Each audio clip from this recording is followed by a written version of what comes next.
What happens when the fairy tale shatters? When the man who gave you a world of diamonds and luxury, the man whose baby you carry, looks at you with eyes of ice in your moment of greatest need. You're lying in a sterile hospital room, your life and your unborn child's life hanging by a thread. The bill is astronomical, a number with too many zeros to count. And your millionaire husband, the powerful Adrian Sterling, utters two words that echo louder than any explosion: "I'm not paying." A public humiliation, a private betrayal. But just when all hope seems lost, when the hospital is ready to pull the plug on your care, a figure emerges from the shadows. A woman you've never seen before, her presence commanding the entire room, steps forward and changes everything. Stay with us as we unravel a story of shocking secrets, devastating lies, and the mysterious stranger who held the key to it all. The scent of money in New York City is different. It's not the crisp, papery smell of new bills. It's the subtle, almost metallic aroma of power. It was a scent Isabella Rossi had grown accustomed to, a perfume that clung to the cashmere coats and Italian leather seats of her life with Adrian Sterling. Their penthouse on the Upper East Side was a glass kingdom overlooking Central Park, a testament to Adrian's Midas touch in the cutthroat world of tech innovation. Adrian was not just a millionaire, he was the millionaire. His company, Sterling Innovations, was the darling of Wall Street, and his face, with its sharp jawline and piercing blue eyes, was a regular feature in Forbes and the Wall Street Journal. To the world, he was brilliant, ruthless, and untouchable.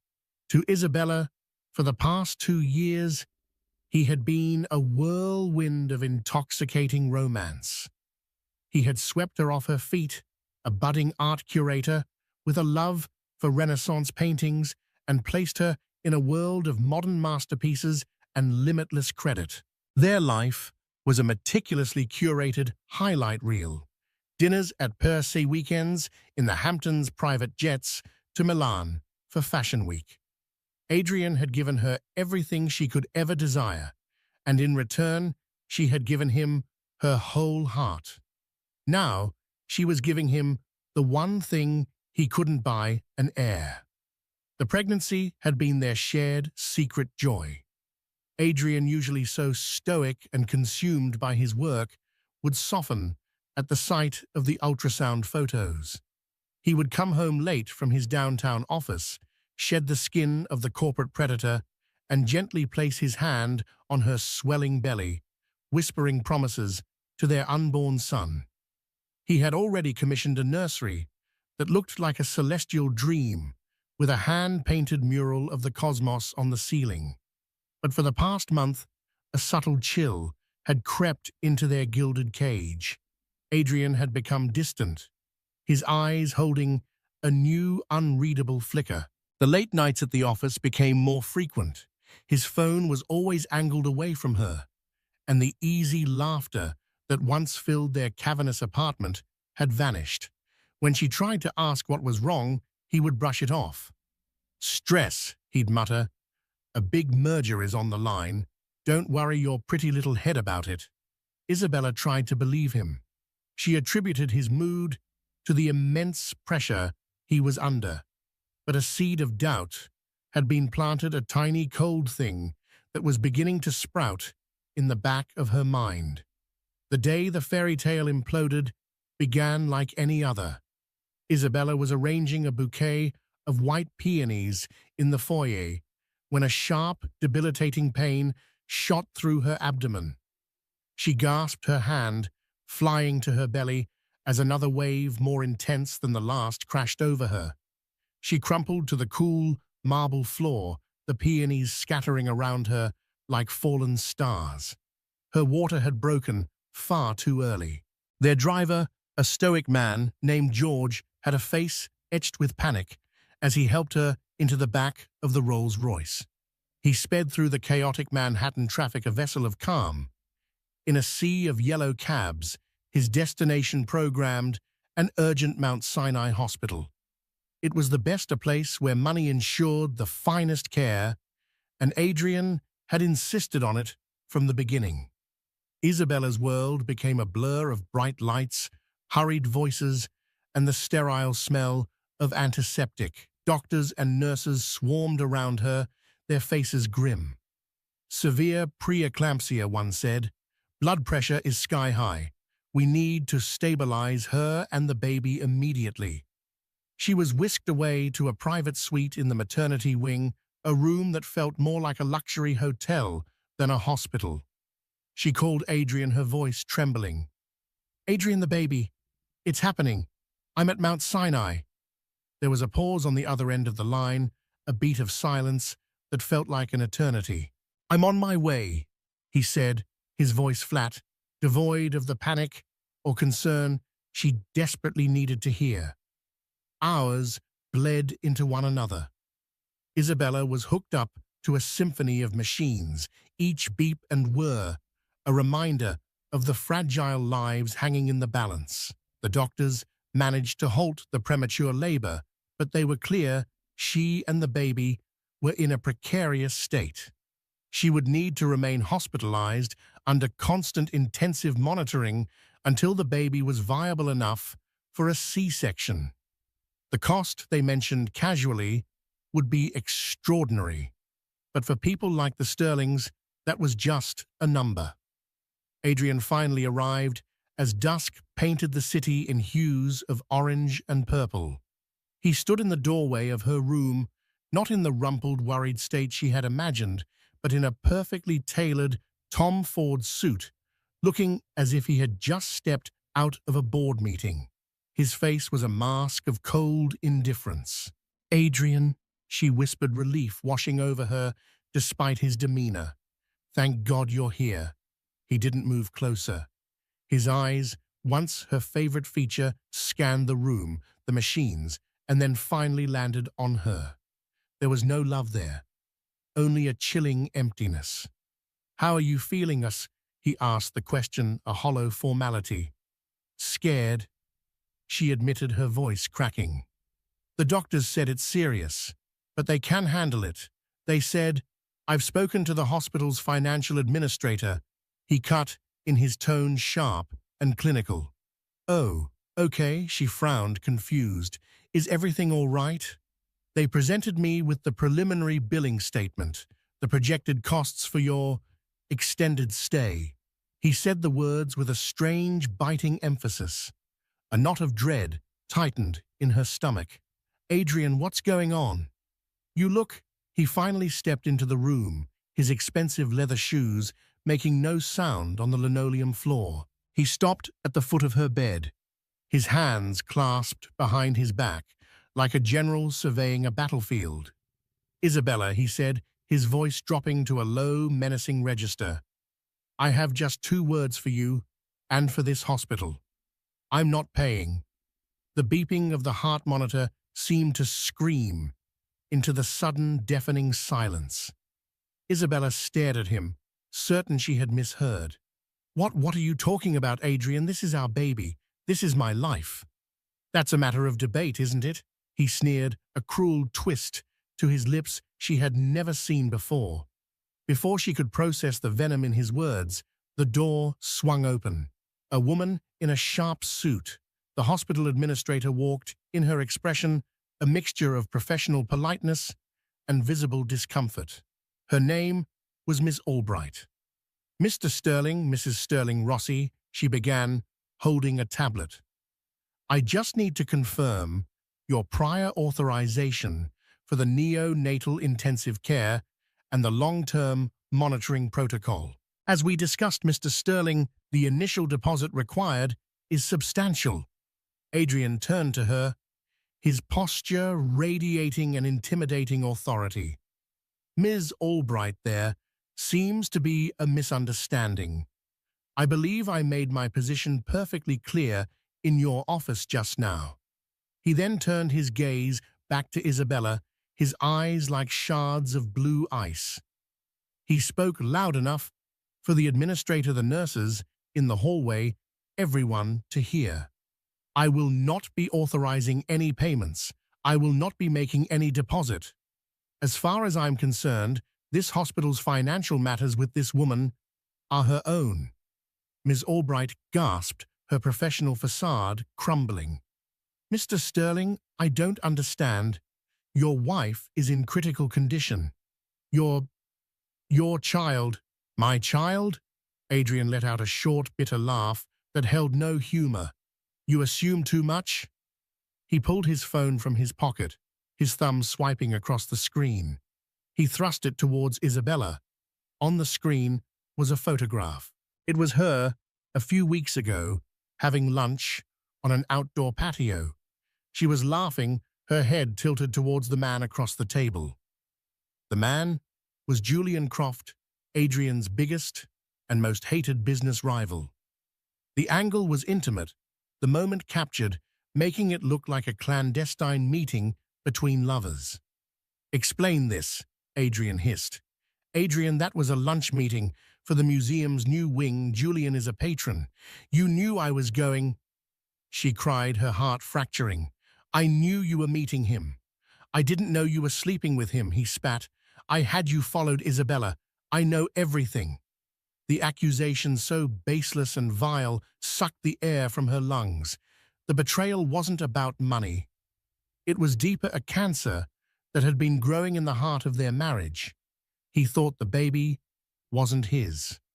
Ms. Albright, sensing a catastrophic situation unfolding, intervened. "Mr. Sterling, perhaps we can discuss this privately. This is not the time or the place." "This is precisely the time and place," Adrian declared, his voice booming in the confined space. He turned back to the administrator. "So let me be unequivocal. Sterling Innovations will not be paying this bill. I will not be paying this bill. If she cannot afford your services, I suggest you transfer her to a public facility that she can." With that, he turned on his heel and walked out of the room, leaving behind a wake of shattered silence, a mortified hospital administrator, and a wife whose entire world had just been systematically and publicly destroyed. Ms. Albright cleared her throat, her face pale. "Mrs. Sterling, Rossi," she corrected herself, the hyphen now feeling like a deep wound. I am so sorry, but you understand our position. Without a guarantee of payment, we cannot continue with this level of specialized care. We will have to begin the process of transferring you. I need to make some calls." Tears streamed down Isabella's face, blurring the blinking lights of the machines that were keeping her and her baby alive. Transferred like a package with insufficient postage. Her husband, the man who owned half of Manhattan, had just condemned her and their unborn child over a lie born from his own paranoia. She was trapped, helpless, and utterly alone. The gilded cage had become a death trap. Hope was a luxury she could no longer afford. The minutes that followed Adrian's departure were the longest of Isabella's life. Each tick of the clock on the wall was a hammer blow against her crumbling sanity. The hum of the advanced medical equipment, once a comforting sound of protection, now sounded like a countdown to her doom. Ms. Albright had left the room with a look of profound pity, her footsteps receding down the hallway, carrying with them Isabella's last shred of hope. Panic, cold and sharp, seized her. She thought about calling her parents, a retired teacher, and a librarian in suburban Ohio. They would cash in their pensions, sell their home, do anything for her. But the bill here for even a few days would be more than they had earned in their entire lives. It would ruin them, and it still wouldn't be enough. Her friends were artists, writers, curators, people who lived in the real world, not Adrian's stratosphere of obscene wealth. There was no one to call. Her mind replayed the scene, the venom in Adrian's voice, the cold triumph in his eyes. The photograph. It had been an innocent lunch, a meeting she had told him about. Julian Croft was a notorious flirt, but he was a key donor for the museum. She had endured his slightly too long handshakes and charming compliments for the sake of a new exhibition hall. How could Adrian twist that into the ultimate betrayal? A horrifying thought pierced through her grief. Had he been looking for an excuse? Was the crumbling of their marriage not her fault at all, but a premeditated demolition? The distance, the secrecy. Perhaps it wasn't about a merger. Perhaps it was about him wanting out. And this was his cruel, scorched earth exit strategy. To publicly brand her an adulteress and abandon her at her most vulnerable, it was a move so calculated, so utterly devoid of humanity, that it felt like something out of a corporate takeover, not a marriage.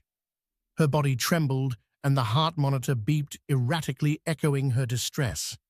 A nurse rushed in, her brow furrowed with concern. "Mrs. Sterling Rossi, you need to calm down. Your blood pressure is spiking again. Please try to breathe." "How can I breathe?" Isabella sobbed, the words tearing from her throat. "He's leaving me here to die." The nurse could offer no platitudes, no easy comfort. She knew the reality of the situation. She quietly adjusted the IV drip, her silence a confirmation of Isabella's fears.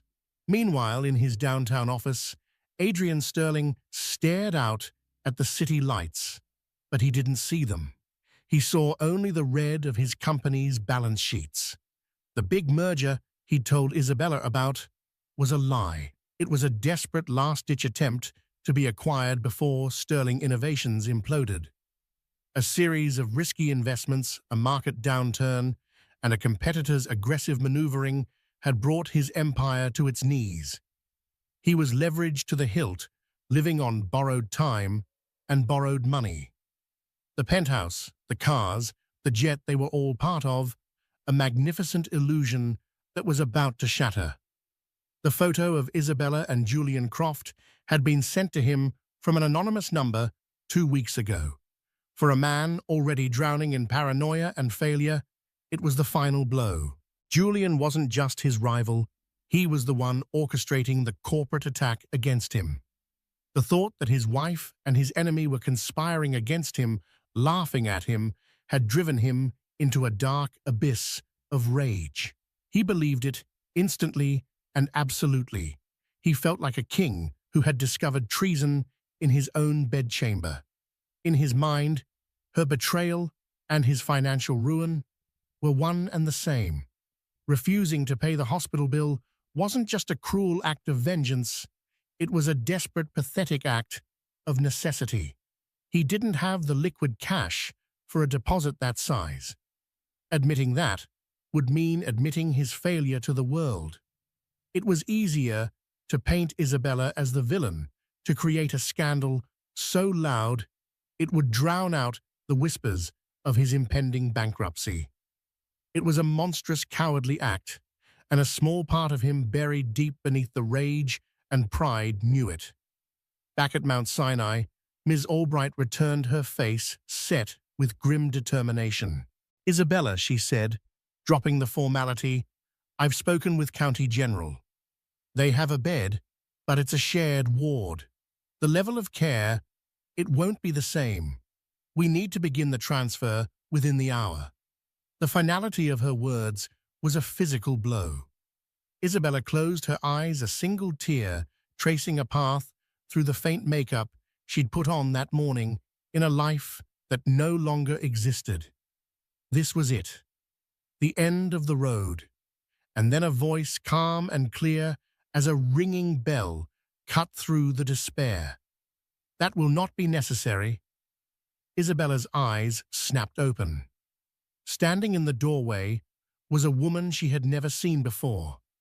She was perhaps in her late 50s, with a cascade of silver hair pulled back in an elegant chignon. She wore a simple but exquisitely cut navy blue dress, her only jewelry a string of pearls. She carried an air of quiet, unshakable authority. Her eyes, a startlingly intelligent shade of gray, took in the entire scene, in a single glance. The terrified patient, the stressed administrator, the blinking machines. Ms. Albright turned, startled. "I'm sorry, can I help you? This is a private room." The woman stepped fully inside her presence, seeming to calm the very air. "My name is Evelyn Reed," she said, her voice smooth and measured. "I am here on behalf of Mrs. Sterling Rossi." Isabella stared, utterly bewildered. Evelyn Reed. The name meant nothing to her. Was she a lawyer? A social worker? On behalf of Ms. Albright was flustered. "I'm afraid I don't understand. We have a serious financial situation here, and unless you are prepared to—" "I am," Evelyn said simply. She walked past the administrator and approached the foot of Isabella's bed, her grey eyes softening with an unexpected warmth as they met Isabella's. She offered a small, reassuring smile. Then she turned back to the stunned Miss Albright. From a sleek leather portfolio, she produced a card. It was black, made of anodized titanium, instantly recognizable to anyone who dealt with the world's elite. The American Express Centurion card, the black card. "You were discussing a deposit," Evelyn said, her tone polite but firm. "Please tell me the amount. I will also pre-authorize the full projected cost of care, including any and all neonatal specialist services that may be required. Whatever Isabella and her child need, they will have it. Cost is not a concern."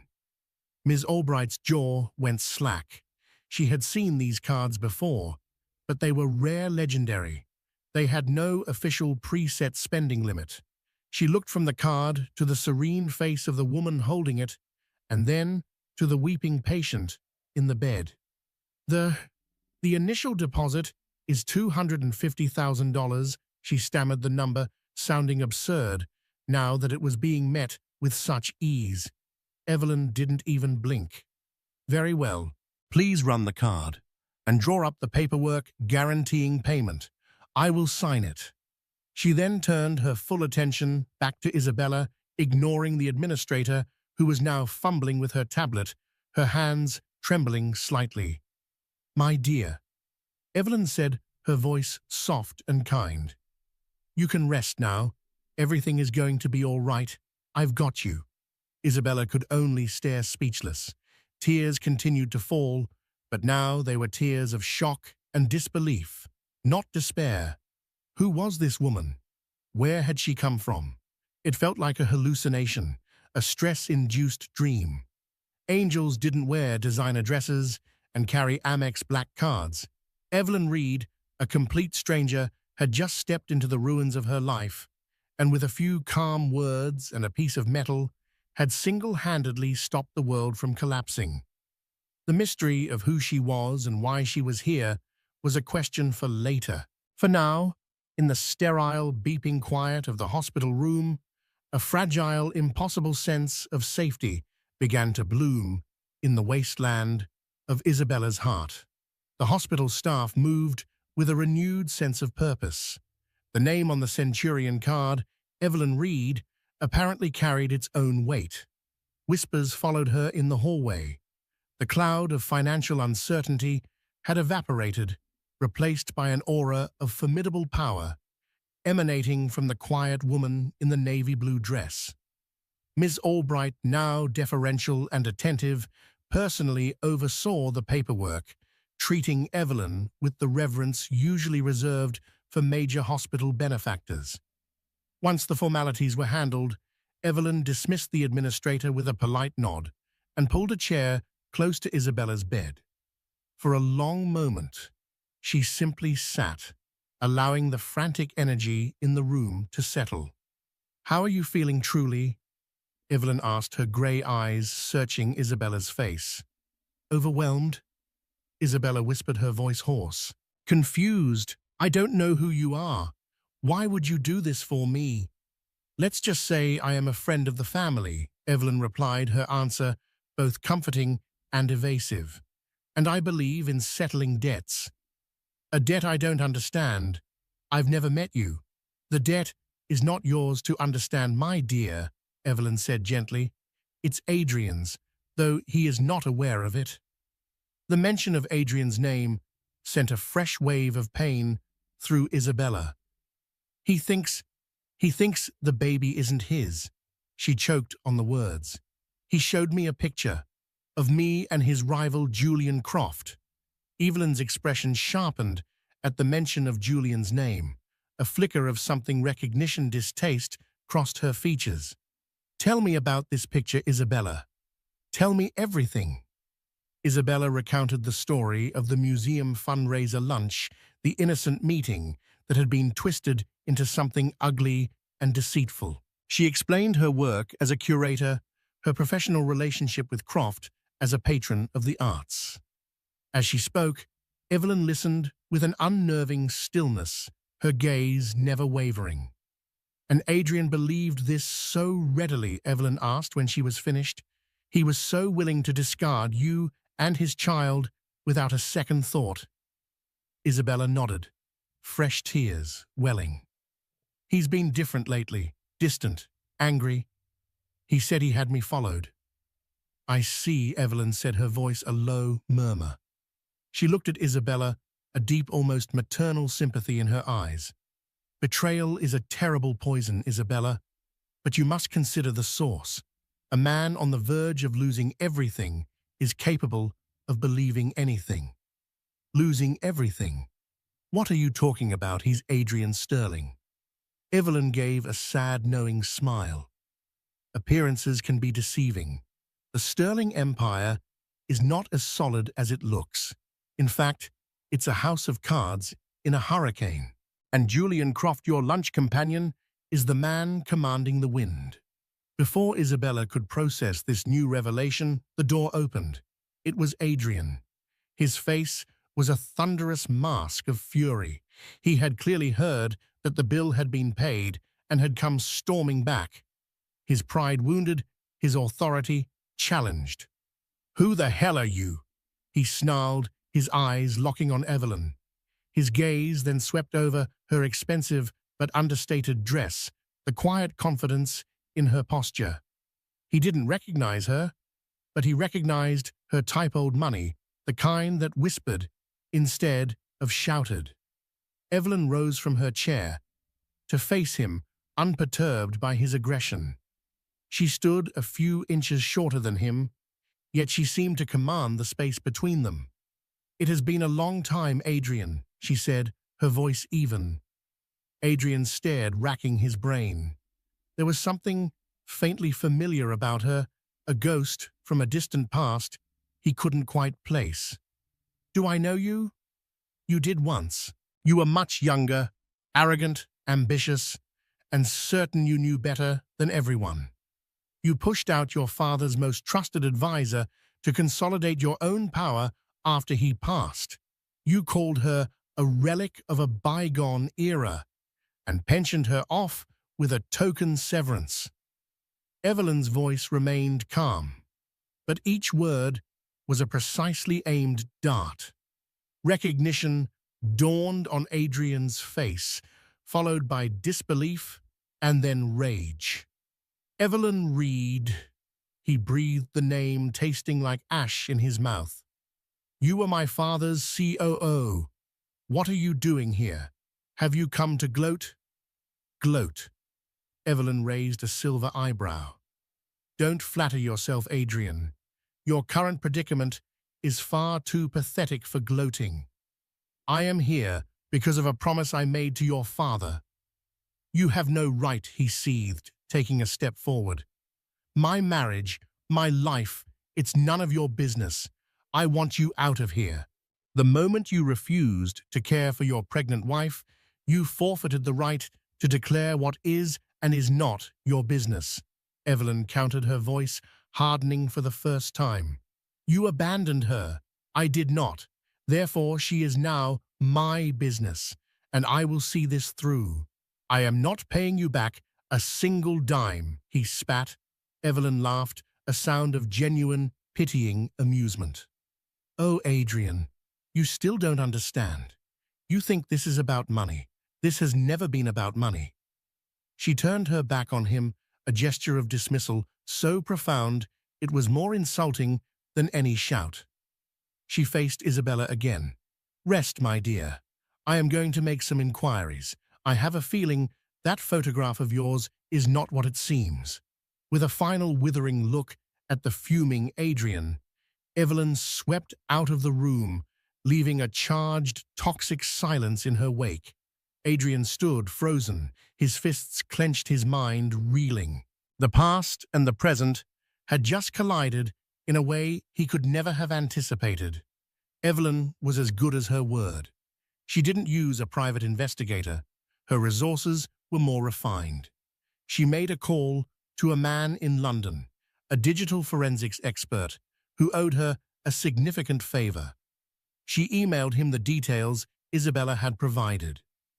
The response came in less than 3 hours. She returned to the hospital later that evening and found Isabella sleeping fitfully. She sat in the chair and waited. When Isabella awoke, Evelyn passed her a tablet. On the screen was a detailed report. It showed the original photograph of Isabella at her lunch. The man across from her was not Julian Croft. It was an elderly, balding museum board member. The report then showed step by step how Croft's head and shoulders had been digitally composited onto the other man's body. It was a sophisticated deepfake designed to be convincing at a quick glance, especially to an eye already looking for betrayal. "It was a lie," Isabella whispered, her voice filled with a mixture of vindication and profound sadness. "It was all a lie. A very deliberate one," Evelyn said, "sent to a man who was already under attack from the same source. Julian Croft wanted to destabilize your husband's business, and he decided to destabilize his mind as well. It was a corporate strategy executed with personal cruelty." Just then, a team of doctors entered the room, their expressions urgent. "Mrs. Sterling Rossi," the lead physician, Dr. Chen, began, "we have the results from the amniocentesis we performed earlier. The baby is stable, but we've identified the cause of the distress." Isabella's blood ran cold. "What is it?" "He has a rare genetic condition," Dr. Chen explained, looking at his chart. "It's called Sterling-Thorne syndrome. It's a recessive disorder that can cause, well, the symptoms you are experiencing. The good news is that we know what it is and can treat it aggressively once he's born. It's manageable." Isabella stared at him, uncomprehending. "Sterling-Thorne syndrome, what does that mean?" Dr. Chen looked up, a hint of confusion on his face. "It's named after the two families who were the first identified carriers. It's an incredibly rare condition, passed down almost exclusively through the Sterling family line on the paternal side.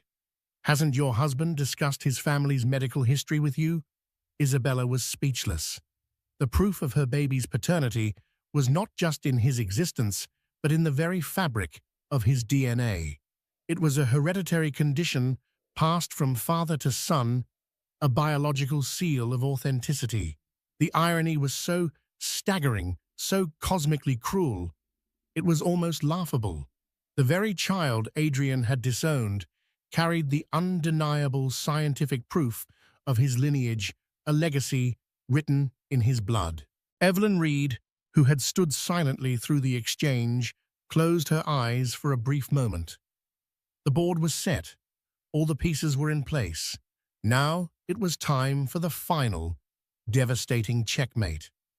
Adrian had retreated to the only place he felt he had any control, left his office. But the towering skyscraper, once a symbol of his dominance, now felt like a mausoleum. His phone buzzed incessantly, with calls from creditors, from his board, from lawyers. He ignored them all, nursing a glass of expensive scotch and staring at the fake photograph of his wife, the image that had justified his monstrous behavior. The door to his office suite slid open. He expected his beleaguered assistant, but it was Evelyn Reed. She walked in as if she owned the place, her heels clicking purposefully on the polished marble floor. "Security should have stopped you," he grumbled, not bothering to look at her. "They know who I am," Evelyn replied calmly, setting her portfolio down on his massive mahogany desk. "Some people have longer memories than you do, Adrian." She slid the tablet across the desk towards him. "Before you say another word, you should look at this." He glanced down, his eyes widening as he saw the digital forensics report. He scrolled through it, seeing the breakdown of the deepfake, the original image, the manipulation. The lie he had built his righteous fury upon crumbled into pixels before his very eyes. A wave of nausea washed over him. This is a trick, oh," he stammered, but his voice lacked conviction. "Is it?" Evelyn countered. "Or was the trick played on you? Julian Croft knew you were on the ropes. He knew you were paranoid. He fed your worst impulses, and you devoured the bait whole. He didn't even need to ruin your company, Adrian. He just helped you ruin yourself." As Adrian stared at the screen, his world tilting on its axis, Evelyn delivered the next blow. "I was at the hospital earlier. The doctors have a diagnosis for the baby's condition." She paused, letting the silence hang in the air. "It's called Sterling-Thorne syndrome, a rare genetic marker passed down exclusively through the males of the Sterling family. Your family, Adrian, the son you disowned in front of a dozen witnesses, carries your father's legacy and your grandfather's before that, more surely than you do right now." Adrian's face went white. The Scotch glass slipped from his fingers, shattering on the floor, the sound unnaturally loud in the silent office. It was true. He remembered hushed conversations from his childhood. A cousin who had been sickly. Sterling-Thorne. He had never given it a second thought. The full weight of his actions crashed down upon him. The public humiliation of his wife, his vicious, baseless accusations, his abandonment of her and their child, his proven biological son. It wasn't just a mistake. It was a sin, a moral atrocity, born of pride and fear. He slumped into his chair, his head in his hands, a choked, guttural sob escaping his lips. The powerful CEO, the titan of industry, was gone. In his place was just a broken man, staring into the abyss of his own making. Evelyn watched him, her expression not of triumph, but of profound, weary sadness. She sat in the chair opposite his desk, the picture of composure. "Why?" he finally whispered, his voice ragged. "Why are you doing this, Evelyn, for revenge? To watch me fall?" "I told you, Adrian, I'm settling a debt." She opened her leather portfolio and took out a single aged envelope, which she placed on the desk in front of him. "This is from your father." Adrian looked up, his eyes red-rimmed and confused. The envelope was addressed to Evelyn in his father's familiar, elegant script. "The day before he died." Evelyn began, her voice softening. "He called me. He knew his time was short. He was proud of you, Adrian, proud of your brilliance, your drive, but he was also terrified of it. He saw the recklessness in your ambition. He saw how your pride could blind you, how you could value winning above all else, even above the people you loved." She gestured to the envelope. "He made me his executor, but he also gave me a separate private mandate. He established a blind trust, a significant one, under my sole control. He called it the contingency fund.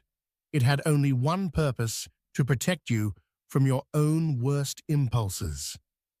Adrian stared at her, uncomprehending. "His instructions were clear," Evelyn continued. "Watch over him, Evelyn," he told me. "Let him fly, let him succeed, even let him fail. But if he ever stands at the edge of a cliff of his own making, if he is ever about to lose not just his fortune, but his soul, step in. Settle the debt of my love for him." He knew a day like this might come, Adrian. A day when your pride would lead you to burn down your entire world. She gently pushed the envelope closer. The money I used to pay that hospital bill, it was his money, Adrian. The money I will now use to help you navigate the bankruptcy of Sterling Innovations, it is his money. He loved you so much that he planned for your redemption even after he was gone. Tears streamed down Adrian's face, now hot and shameful. They were not tears of self-pity, but of overwhelming, gut-wrenching remorse. His father, the man he had tried so hard to surpass, the man whose legacy he thought he was building, had seen the fatal flaw in his character so clearly. His father's love was not a blind endorsement, but a safety net, one he had just used without even knowing it. I destroyed everything, he sobbed, the words muffled by his hands. Isabella, my son, you have, Evelyn agreed, her voice firm, but not unkind. You have burned the kingdom to the ground, but the question now, Adrian, is what you will build from the ashes. Your father's money can save you from financial ruin. It can pay the hospital bills, but it cannot buy you forgiveness. It cannot mend your wife's broken heart or earn you the right to be a father to your son. That is a debt you must settle on your own. She stood up. Isabella is about to go into surgery for an emergency C-section. Your son is coming into a world where his father has already betrayed him. What you do in the next hour will define the rest of your life. I suggest you don't waste it. Evelyn turned and walked out of the office, leaving Adrian alone with the shattered glass, the truth on the tablet, and the letter from his dead father. He sat there for a moment, paralyzed by the enormity of his failure. Then a primal urge took over, a desperate, clawing need to undo even a fraction of the damage he had done. He scrambled from his chair, tripping over his own feet. He didn't grab his coat or his keys. He just ran. He ran from his office, past his stunned assistant, through the opulent lobby, and out into the cold New York air. He hailed a cab with a wild look in his eyes, his voice cracking as he gave the driver the address he now knew was the most important place on earth, Mount Sinai Hospital. He had to get to her. He had to be there. He had to beg for a forgiveness he knew with sickening certainty he did not deserve. The yellow cab careened through the canyons of Manhattan, its horn a frantic bleat in the city's cacophonous symphony. Inside, Adrian Sterling was a ghost in a bespoke suit.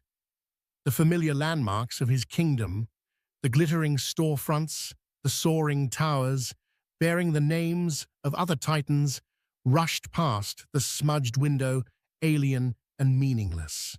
Each traffic light was a personal torment, every delay a second stolen from a future he might not have. His heart hammered against his ribs, not with the thrill of a corporate conquest, but with the primal terror of a man running towards the rubble of his own making, praying to find survivors. He burst through the automatic doors of the Mount Sinai maternity wing like a man fleeing a fire. His hair, usually artfully styled, was a chaotic mess. His tie was askew, and his face was a pale, sweat-sheened mask of desperation. The serene, pastel-colored calm of the hallway was a stark contrast to the storm raging within him. A nurse at the station looked up, her eyes widening in recognition and then narrowing with disapproval. He was the man from the incident, the cruel millionaire, from the gossip that had spread through the wing like a virus. Ignoring her gaze, his eyes found what he was looking for, the sterile doors of the operating theater. And standing before them, a silent, waiting sentinel, was Evelyn Reed. "How is she, the baby?"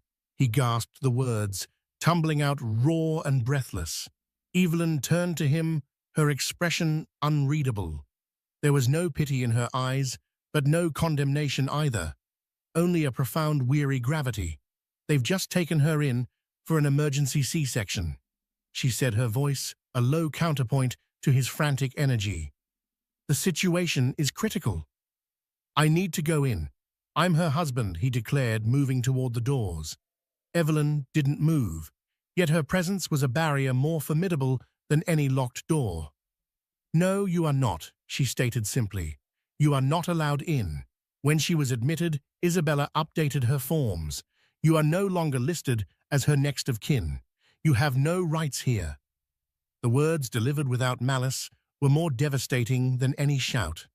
No rights here. It was the truth.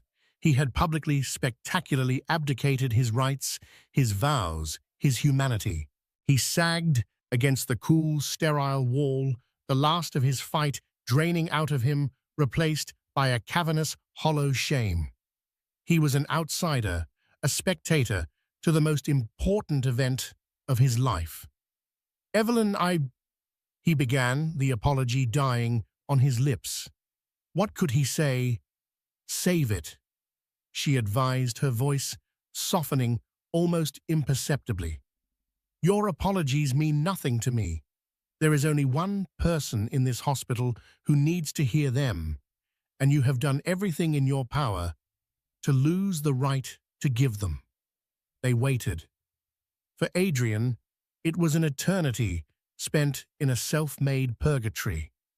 The minutes stretched into an hour, then more. The bustling life of the hospital faded into a blur. He was acutely aware of the hushed conversations of the passing nurses, the pitying glances.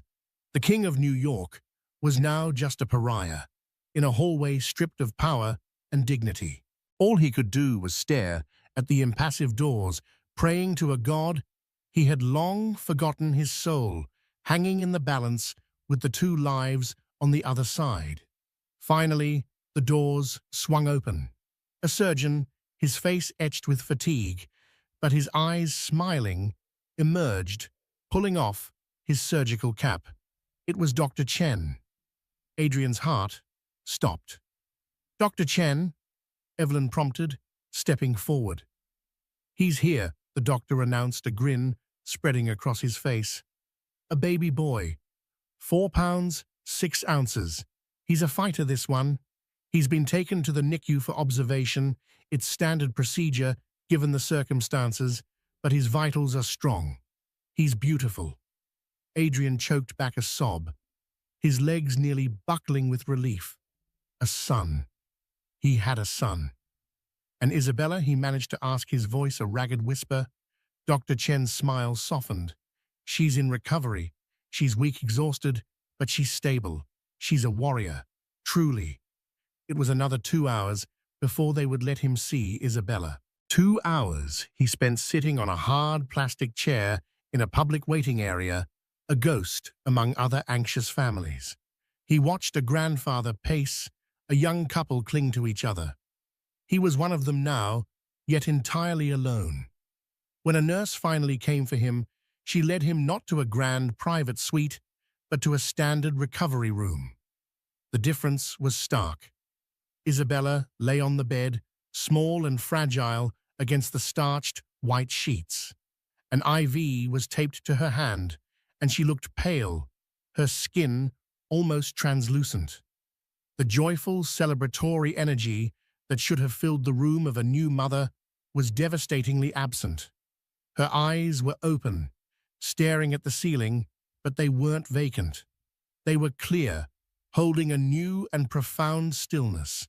She turned her head as he entered, and her gaze, devoid of love, but also devoid of hatred, simply watched him.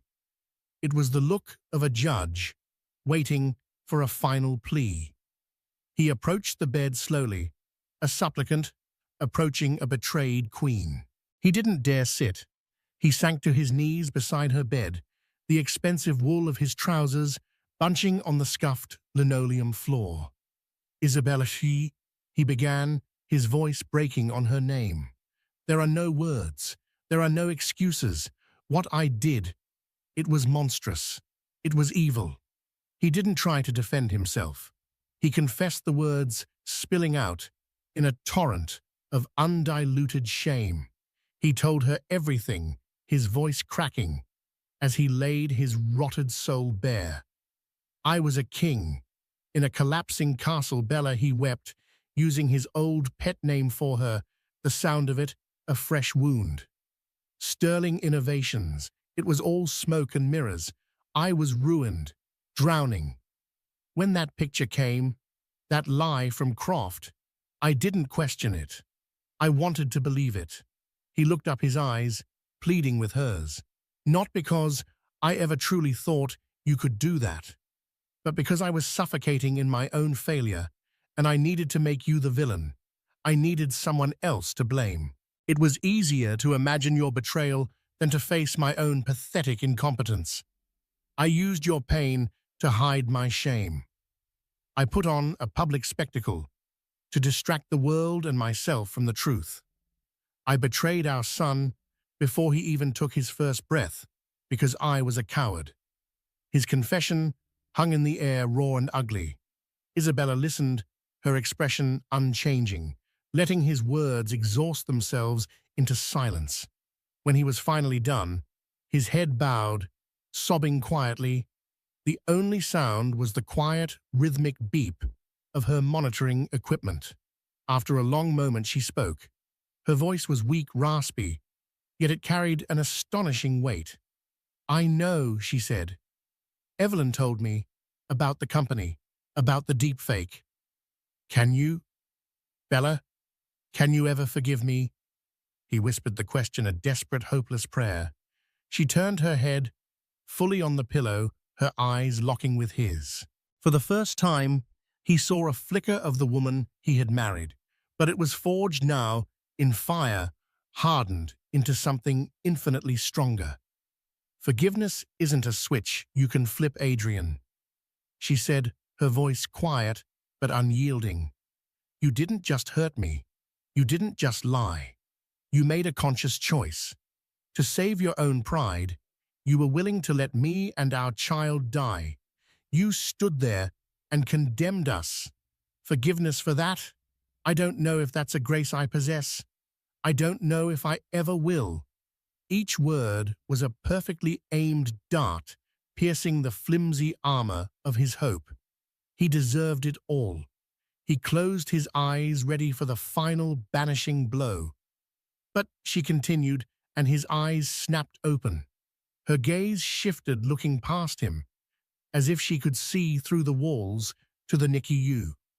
We have a son. I have named him Leo, and he deserves a father, not a millionaire, not a CEO whose face is on magazine covers. Just a father, a good, honest man. She took a shaky breath, her resolve hardening.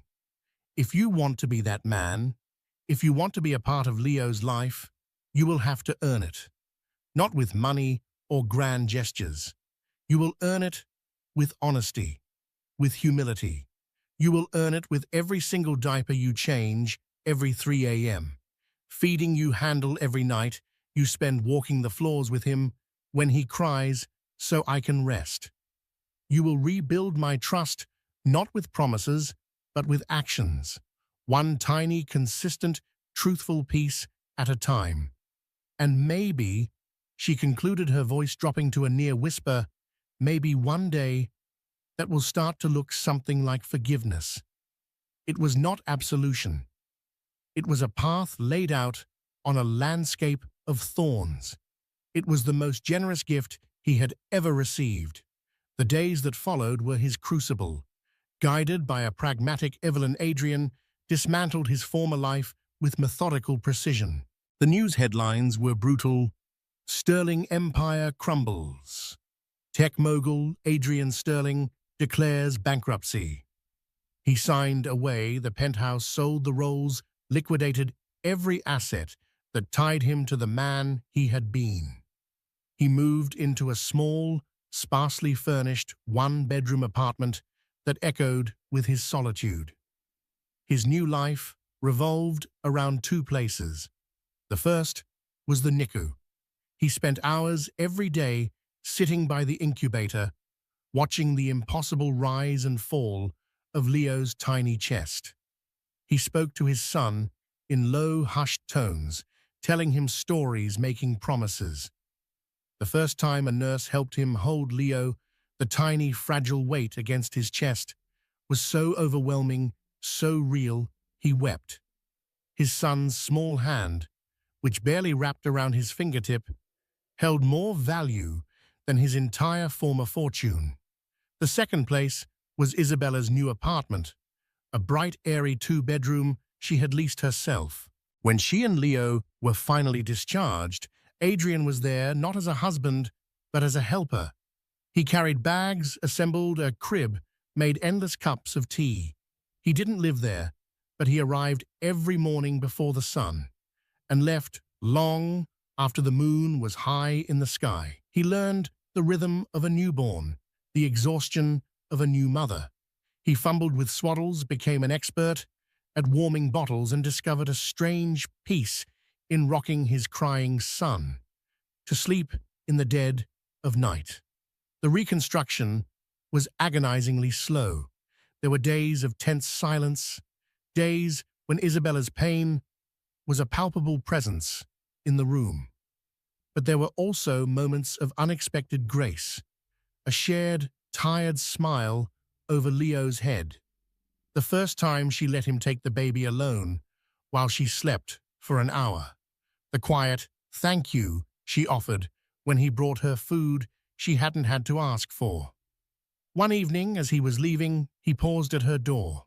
"I'm proud of you, Leo," he had whispered to the sleeping baby in his arms before handing him to Isabella. She had simply nodded, but he saw something shift in her eyes. It wasn't forgiveness. Not yet. But it was a flicker of acknowledgement. It was enough. He walked down the quiet residential street towards his own empty apartment, the chill of the night air sharp on his face. He looked back at the warm-lit window of their home. He had no fortune, no status, no power. He was just a man, humbled and broken, trying to earn his way back into the light. And for the first time in his life, he felt truly rich. And so the story of Adrian and Isabella isn't a fairy tale with a perfect happy ending. It's a story about the messy, painful, and ultimately beautiful work of reconstruction. It teaches us that true wealth is not measured in dollars, but in character. It reminds us that trust once shattered is the hardest currency to earn back. Adrian lost his empire, his status, and his pride, but in doing so, he found a chance at something far more valuable: redemption and the unconditional love of his family. What do you think? Could you forgive a betrayal like that? Was Adrian's transformation genuine, or was it just another desperate act? Let us know your thoughts in the comments below. This story shows that sometimes our greatest downfall is the catalyst for our most profound change. If you were moved by this story of drama secrets and second chances, please give this video a like, share it with someone who loves a powerful story. And don't forget to subscribe to our channel for more content that makes you think and feel. Thank you for listening.